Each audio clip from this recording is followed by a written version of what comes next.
Hello students, कैसे हैं आप लोग। आशा करता हूं कि आप लोग बहुत अच्छे होंगे। आज की क्लास में हम लोग बात करने वाले हैं टाइप्स ऑफ कैटलिस्ट, यानी कि उत्प्रेरक के प्रकार। ठीक है, तो पिछले क्लास में हम लोग क्या स्टडी किए थे उसके बारे में थोड़ा सा हम लोग चर्चा कर लेते हैं। पिछले क्लास में हम लोग उत्प्रेरण के बारे में पढ़े थे, उत्प्रेरण। ठीक है, और उसके प्रकार के बारे में भी हम लोग स्टडी किए थे कि उत्प्रेरण के कितने प्रकार होते हैं। तो वहाँ पर हम लोगों ने देखा था कि उत्प्रेरण के दो प्रकार होते हैं, समांगी उत्प्रेरण यानी कि होमोजेनस कैटालिसिस, और दूसरा देखे थे विसमांगी उत्प्रेरण यानी कि हेट्रोजेनस कैटालिसिस। ठीक है, अब आज हम लोग बात करने वाले हैं टाइप्स ऑफ कैटलिस्ट, यानी कि उत्प्रेरक कितने प्रकार के होते हैं। सबसे पहले मैं आपको याद दिला दूं कि उत्प्रेरक क्या होता है। तो आप लोगों को पिछले लेक्चर में ये बताया गया था कि उत्प्रेरक वह पदार्थ होता है, वह रासायनिक पदार्थ होता है जो किसी रासायनिक अभिक्रिया की दर को प्रभावित कर देता है। एक बात आप लोग ये भी ध्यान देंगे कि उत्प्रेरक किसी भी रासायनिक अभिक्रिया की दर को प्रभावित करता है। इसका मतलब ये हुआ कि उसकी अभिक्रिया दर किसी भी केमिकल रिएक्शन की या तो वो स्पीड बढ़ा सकता है या फिर उसकी स्पीड को क्या कर सकता है, घटा सकता है या फिर उसको रोक सकता है। मेरी बात समझ में आया? ठीक है, तो आज हम लोग पढ़ने वाले हैं उत्प्रेरक के प्रकार। तो आइए आज अपने कॉपी में हेडिंग दीजिए टाइप्स ऑफ कैटलिस्ट, यानी उत्प्रेरक के प्रकार। जल्दी से हेडिंग दीजिए, ठीक है, जल्दी से।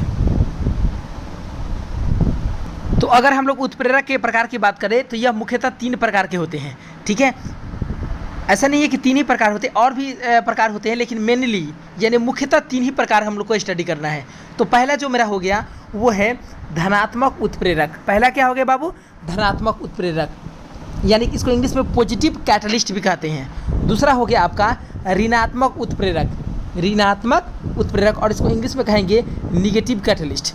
ठीक है, और उसके बाद तीसरा जो मेरा टाइप है वो है स्व उत्प्रेरक। स्व मतलब कि अपने से।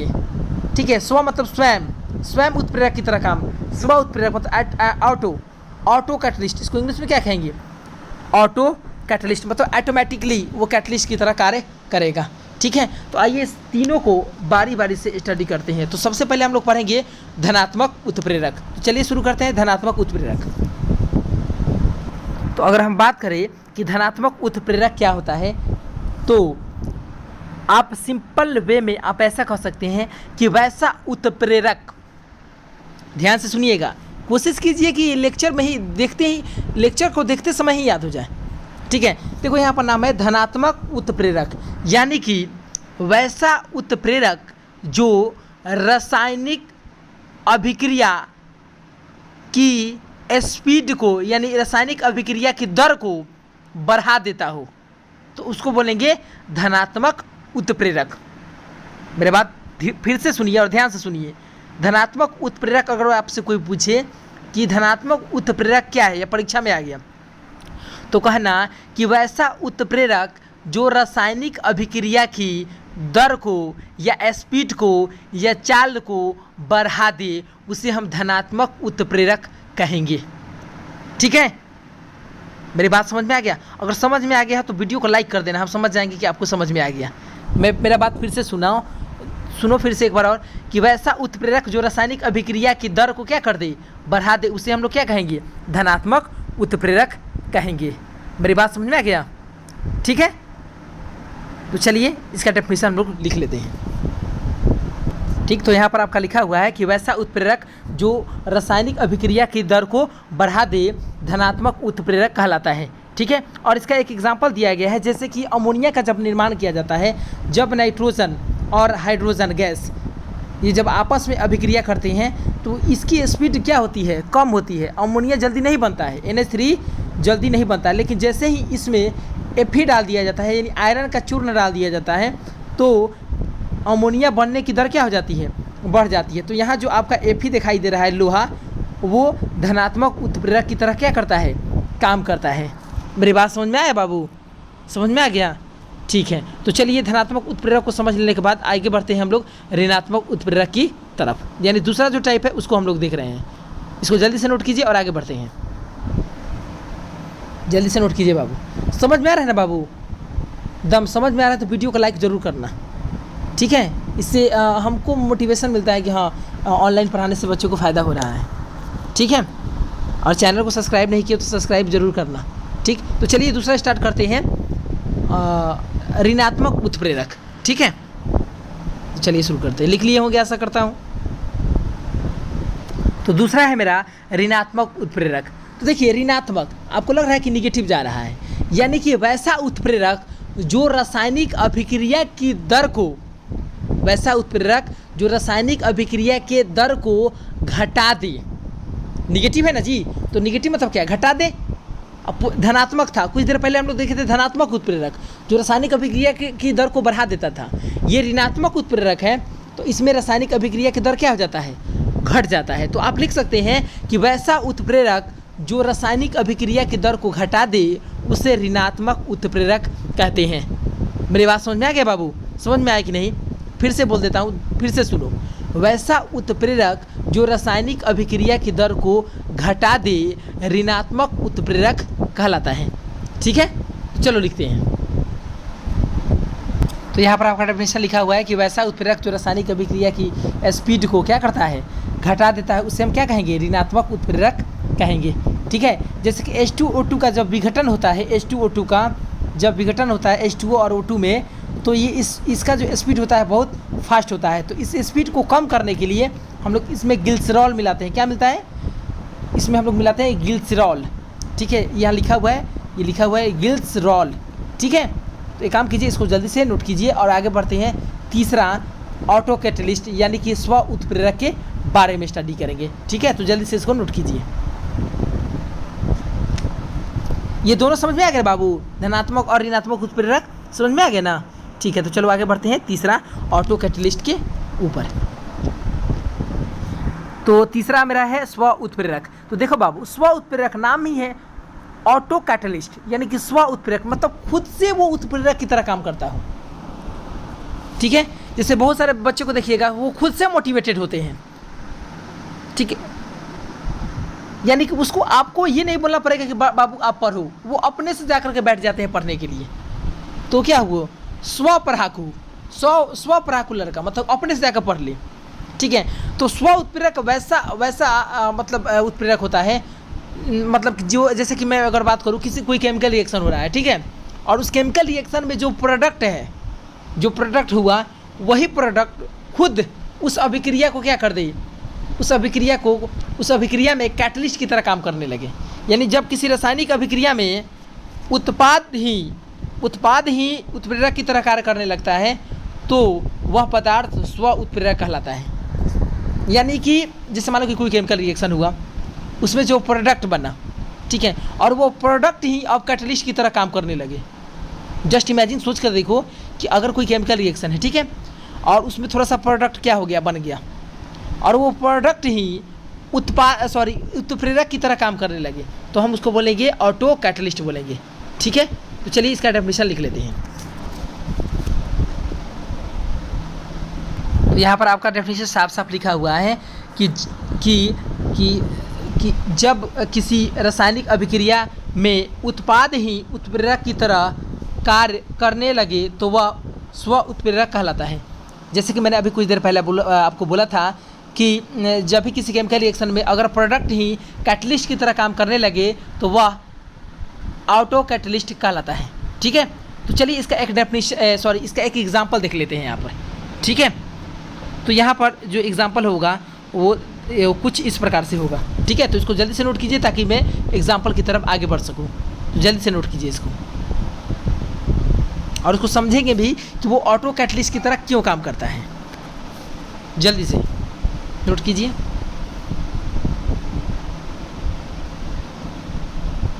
जब नोट हो जाए तो इसको क्या कीजिए, कॉपी में जब नोट कर लीजिएगा तो इसका फ़ोटो खींच करके व्हाट्सएप कर दीजिएगा, ताकि देखेंगे कि आप लोग मतलब किस प्रकार से लिखे हैं कॉपी में। ठीक है, ठीक है, तो जल्दी से इसको नोट कीजिए।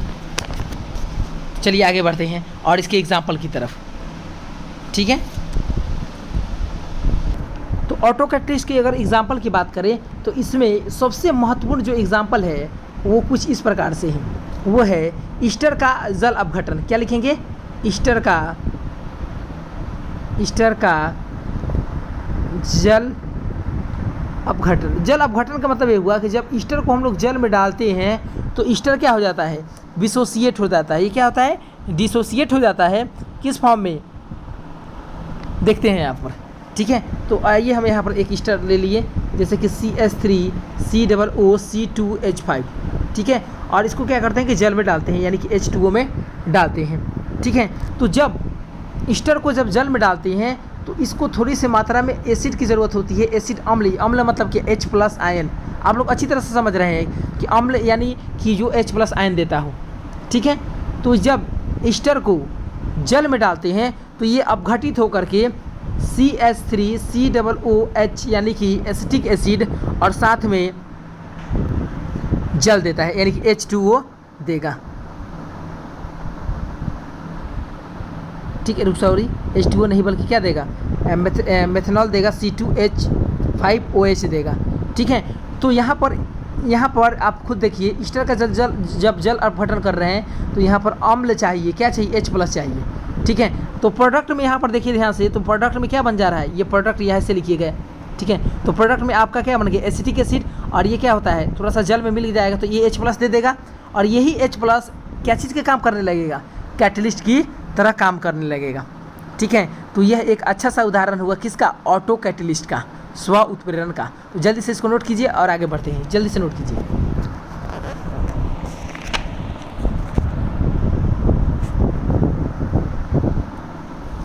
नोट कर लिए बाबू, जल्दी से नोट करो। तो चलिए आगे बढ़ते हैं। अब हम लोग जानेंगे यहाँ से कि उत्प्रेरण, आखिर उत्प्रेरण की जो गुण होते हैं वो कौन कौन से होते हैं, ठीक है, अभी हम लोग देखने वाले हैं। तो अगला मेरा टॉपिक है वो है उत्प्रेरक के गुण। आखिर किसी भी केमिकल रिएक्शन में जब हम उत्प्रेरक को प्रयोग करते हैं, उत्प्रेरक का जब प्रयोग करेंगे तो वो कौन कौन सा गुण प्रदर्शित करता है। तो मैं सबसे पहले आपको बता दूँ कि किसी भी रासायनिक अभिक्रिया में उत्प्रेरक आपको बहुत ज़्यादा की ज़रूरत नहीं पड़ती है, मात्र थोड़ा सा ज़रूरत पड़ता है, ठीक है। उत्प्रेरक की थोड़ी सी मात्रा की आवश्यकता होती है। तो पहला पॉइंट हम लिख सकते हैं कि उत्प्रेरक की केवल सूक्ष्म मात्रा की आवश्यकता होती है। तो लिख सकते हैं किसी भी रासायनिक अभिक्रिया में, तो अभी हम लोग देखें कि किसी भी रासायनिक अभिक्रिया में उत्प्रेरक की सूक्ष्म मात्रा की आवश्यकता होती है। मतलब कि आपको किसी रासायनिक अभिक्रिया में उत्प्रेरक एक ढाकना ही चाहिए, तौनी से चाहिए, कितना चाहिए, थोड़ा सा मात्रा चाहिए, ठीक है। तो जल्दी से इसको नोट कीजिए। पहला नंबर, ये पहला उत्प्रेरक के गुण हुआ, ठीक। उसके बाद हम लोग दूसरा देखेंगे, जल्दी से नोट कीजिए। नोट कर लिए। तो पहला गुण क्या है कि उत्प्रेरक किसी रासायनिक अभिक्रिया में छोटा सा, मतलब छोटा मात्रा में यूज़ किया जाता है उत्प्रेरक को, ठीक है। दूसरा पॉइंट ये होता है बाबू कि उत्प्रेरक किसी रासायनिक अभिक्रिया को प्रारंभ नहीं कराता है। उत्प्रेरक किसी भी रासायनिक अभिक्रिया को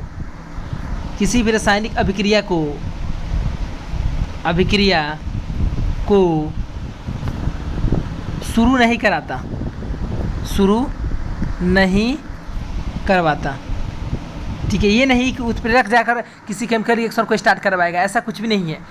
जब रिएक्शन स्टार्ट रहेगा, उत्प्रेरक को डालिएगा तो उत्प्रेरक उसकी दर को घटा या बढ़ा सकता है। उत्प्रेरक कभी भी किसी रासायनिक अभिक्रिया को प्रारंभ नहीं कराता है, इस बात को भी आप लोग ध्यान दीजिएगा, ठीक है। नोट कर लिए।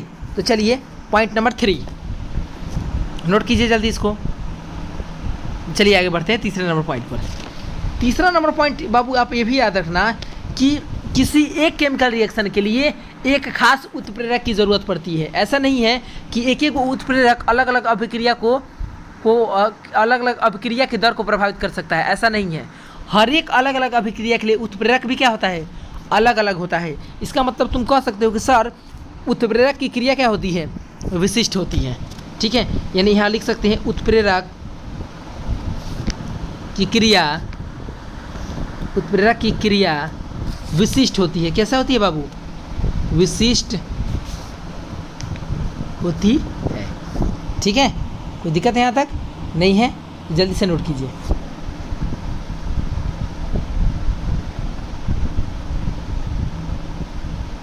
तीन हो गए, ठीक। चौथा एक और बात बताते हैं बाबू। उत्प्रेरक कभी भी किसी रासायनिक अभिक्रिया की साम्यावस्था को प्रभावित नहीं करता। तो यहाँ लिख सकते हैं उत्प्रेरक रासायनिक अभिक्रिया की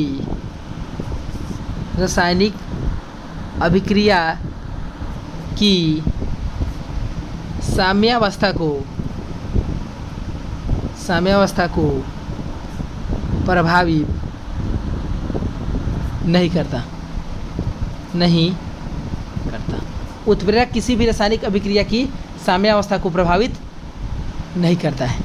ठीक है, कोई दिक्कत नहीं है। आशा करता हूँ कि यहाँ तक आपको अच्छी तरह से समझ में आ गया होगा। ठीक है, तो जल्दी से इसको नोट कीजिए। ठीक है, और मिलते हैं नेक्स्ट लेक्चर में, और उसमें हम लोग पढ़ेंगे promoter of poison and inhibitor के बारे में। ठीक है, तो इस लेक्चर में फ़िलहाल इतना ही, और आप लोग के लिए यही सूचना है कि कृपया आप लोग इसको, अगर आप लोग कॉपी पर पढ़ चुके हैं, कॉपी पर नोट कर चुके हैं, तो कृपया उसका फ़ोटो खींच करके और आप लोग व्हाट्सएप ज़रूर कीजिएगा। ठीक है, यहाँ तक कोई दिक्कत है? अगर किसी प्रकार की कोई दिक्कत होगा तो कमेंट बॉक्स में ज़रूर लिखिएगा। ठीक है, कि सर हमको इस पॉइंट पर दिक्कत हुआ है, तो हम उसको नेक्स्ट लेक्चर में उसको हम लोग क्या करेंगे, उसको समझा देंगे फिर से। ठीक है, तो आज के लेक्चर में इतना ही। मिलते हैं नेक्स्ट लेक्चर में, तब तक के लिए बने रहिए और देखते रहिए। बहुत बहुत धन्यवाद। ठीक है, तो आप लोग एक बात बोला गया ना जी, कि आप लोग इसको मतलब जो कॉपी पर लिखे उसको फ़ोटो खींच करके हमको व्हाट्सएप ज़रूर कीजिएगा। ठीक है, ये मत भूलिएगा, मतलब प्लीज़। ठीक है, और आप लोग अच्छे से तैयारी कीजिए। अभी हम लोग बहुत अच्छे, मतलब हम लोग का टाइमिंग भी बहुत अच्छा है। अभी हम लोग पीछे नहीं हैं। ठीक है, ऐसा आपके दिमाग में ख्याल नहीं होना चाहिए कि बहुत पीछे है। आप लोग तैयारी कीजिए, और इस बार भी बिहार बोर्ड में 95+ मार्क्स लाना है। ठीक है, इस लॉकडाउन में भी हम लोग को टॉप रैंकर बनना है। ठीक है, तो बहुत बहुत धन्यवाद।